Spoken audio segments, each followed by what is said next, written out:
The Dalai Lama turned 90 and confirmed that he will have a successor, one that would be picked by the trust that he instituted, which got the Chinese all flustered, and they issued a statement that the reincarnation of the Dalai Lama and the Panchen Lama will be done by drawing lots from a golden urn, and the name and processes would be approved by Beijing.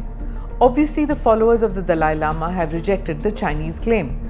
This isn't just a religious question, it's deeply political and more about identity, power, and global influence.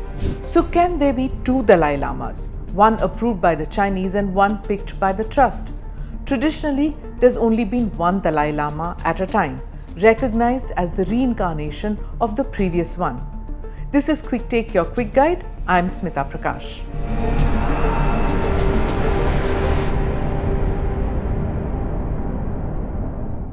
For centuries, Tibetan monks have traditionally chosen the next Dalai Lama after the current one passes away.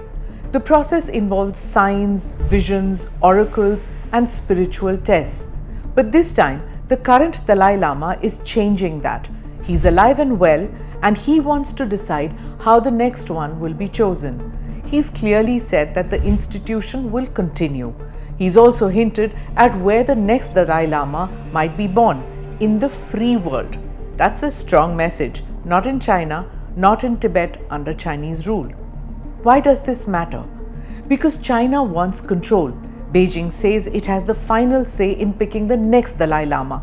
It even has a law passed in 2007 claiming it can approve all reincarnations of Tibetan Buddhist leaders. China insists the next Dalai Lama must be picked through a process it controls. Tibetan leaders in exile based in Dharamshala, India say only the Dalai Lama and his followers have the right to decide. Why the Dalai Lama matters so much to China? China sees the Dalai Lama not just as a spiritual leader, but as a symbol of Tibetan identity and resistance. He has global popularity and also moral authority to challenge China's control over Tibet. And this could continue if the next Dalai Lama is picked by the trust and not by Beijing. And who knows, the impact could be that Tibet might rise against Beijing and ask for independence and autonomy. By trying to appoint its own Dalai Lama, China wants to break the link between Tibetan faith and the freedom on the one side and political ambitions on the other. And let's not forget, the Chinese leaders' continued disdain for Buddhism. They barely tolerate it in Tibet. So what happens if both go ahead? We could see two rival Dalai Lamas, one chosen by Tibetans in exile, respected worldwide but banned in China, and another picked by Beijing, approved by the Communist Party but rejected by Tibetan Buddhists and the global community. This isn't speculation, it's happened before. In 1995, the Dalai Lama recognized a 6-year-old boy as the Panchen Lama, the second most important figure in Tibetan Buddhism. China immediately took the boy away. He disappeared and no one has seen him since.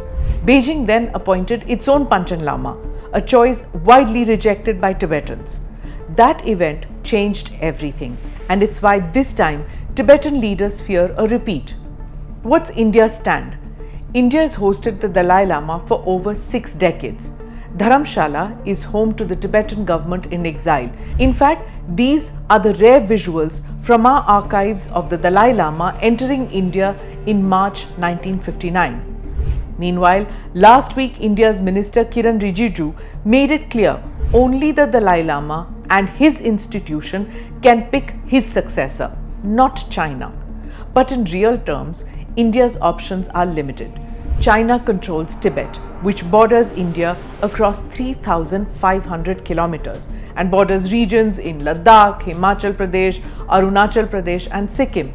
There are about 10,000 Tibetans in India, some who came with the Dalai Lama. Most were born here.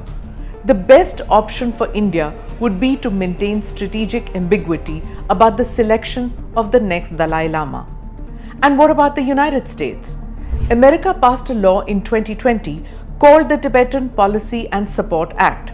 It gives full support to the Dalai Lama's right to choose his reincarnation and even allows sanctions on Chinese officials who interfere.